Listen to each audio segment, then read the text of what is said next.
Yeah? Experience few moments of stillness, beyond thoughts, beyond emotions. That's the cave. In that cave you go every night, my dear. When you sleep, you go there. But you go unconscious. In deep sleep, when you wake up, you have peace. That deep sleep comes to you in that cave. Cave means what? Where you take rest, where you hide.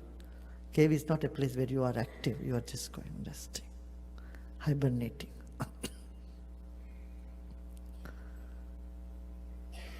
Unconsciously we encounter death every day. I remember my grandmothers and all used to, when you wake up in the morning in the villages, they would roll the bed and they would sprinkle water in the place where you slept. And sprinkle water and they would mop it. We would ask them, why you do this? It's like, sleep is like a mini death. He used to say, when you take the dead body out, what do? You clean and mop that place.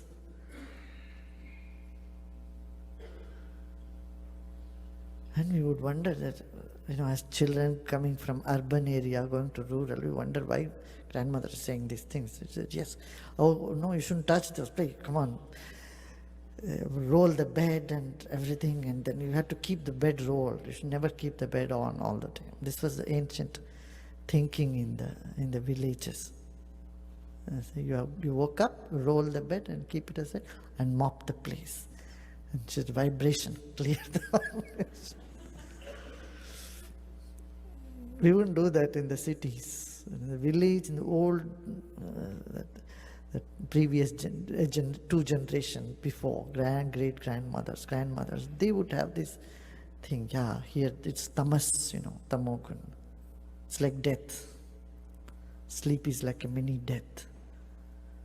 And so you have to clean the place, mop it, and then you can use the place. Never were allowed to sit on the bed to eat food. No. Wake up, get up, brush your teeth and take bath, and no more getting into the bed till night. Have to be dynamic the whole day.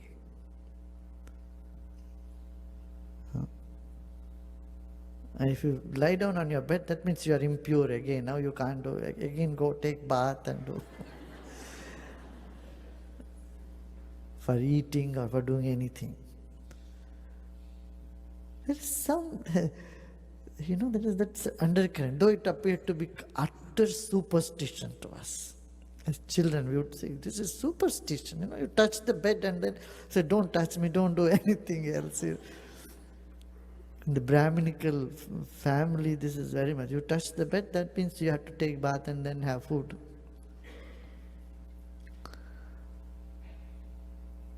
Though it is not any more prevalent, So it's okay, you can sit on the mat, but not on the bed. Because that is where every night you sleep and you go to another state of consciousness. So here, the Lord of Death, when did we leave him? Will give you the word, all the scriptures glorify, all spiritual discipline express, to attain which aspirants lead a life of sense restraint and noting. Why would people practice charity? Why would people do self-restraint? Why would people become monks and stay in monasteries? Why would people become nuns and fathers or swamis? Why would they all do this? What is the purpose? They want to attain something higher.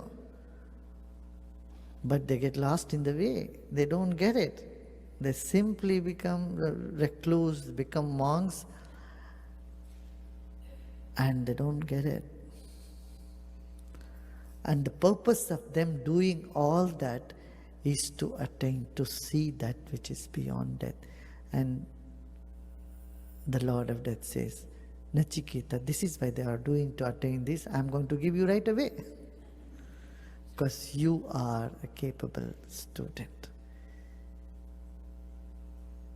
You didn't become a monk, but you are even more than a monk, higher than a monk. You don't have to run away, leaving everything and run away from the world. You can be in this world, yet your mind completely unblemished by the possessions. There you get it. Don't think those people who have renounced everything are greater than you. No, they may have even greater craving than you. And they are so hell-bent on getting something which they don't know. That it is so simple, so innocent, so pure and within you. All the Vedas are talking about it. All the actions that people do are to attain this. All prayers are to attain this. And the recluses and the celibates are searching for this. That one word which envelops everything. He says, Om. Om iti tat.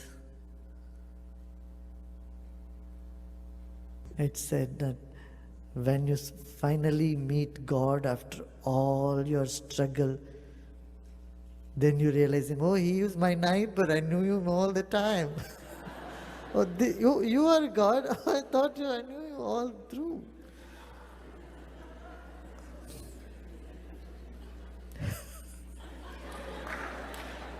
After all the gymnastics, or all this beating around the bush, oh, you are God. Oh, I knew you from so long. What is that status? It says, Sangrahena Pravakshe.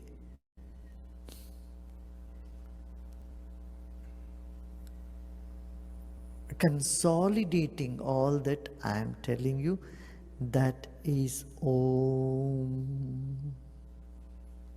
This is the word I am telling you. That death gives you the sound Om. It's called the one hand clapping. Om sound is called the one hand clapping in the Buddhist tradition. When you go deep in meditation, there is a sound that resonates in you. That's Om. When you die, the sound that remains with you is Om. I said yesterday, two things will stay with you. What?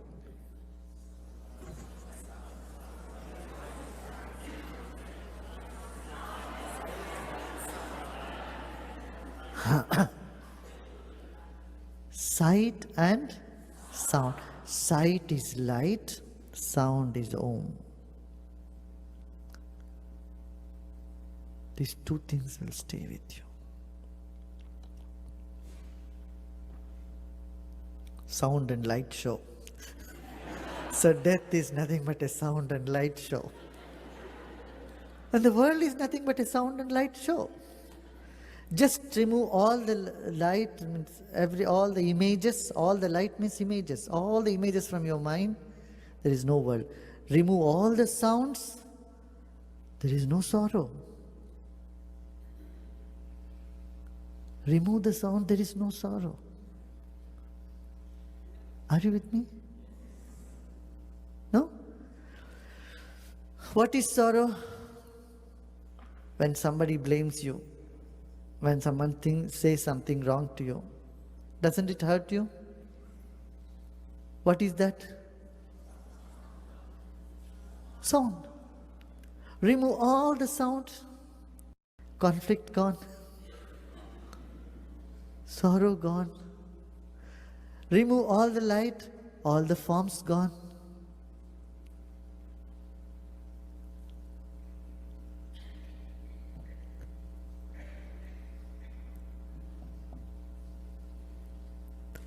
5 aspects to reality. Asti, bhati, priti, nama, rupa. Asti, existence, bhati, effulgence, shining, or exist, consciousness, conscious, truth, conscious, priti, love, nama, sound or name, rupa, light. These are 5. Nama and rupa is of the relative world, the Maya. Nama and rupa are Maya. Asti, bhati, priti, nature of the spirit, the self.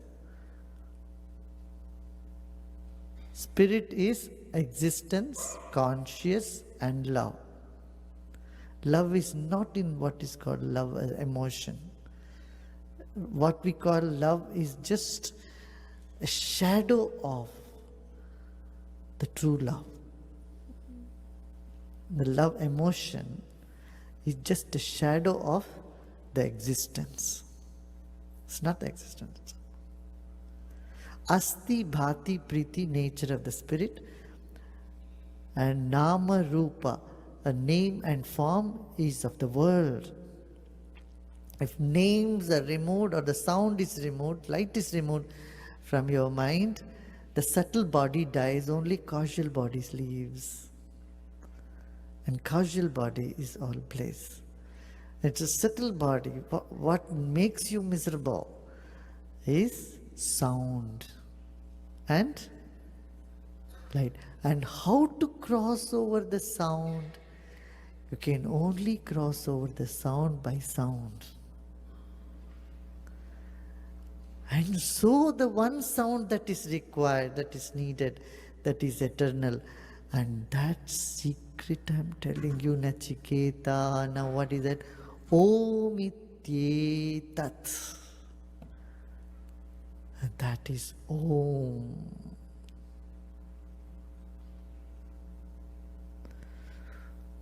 In all the Eastern traditions, all those who meditated, they experienced the sound Om. From all other sounds, merge into this one sound Om.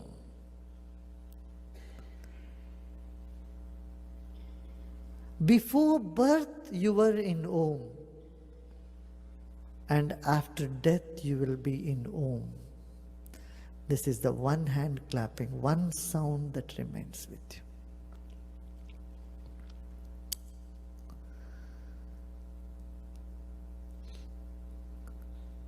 So, at the moment of death, when someone sits and says, Om, and leaves the body, they get immediately absorbed in Om, liberated.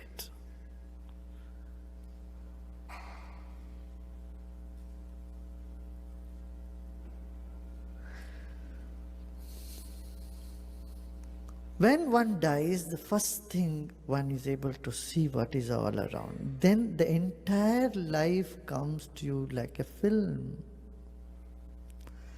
All the sanskaras, they open up.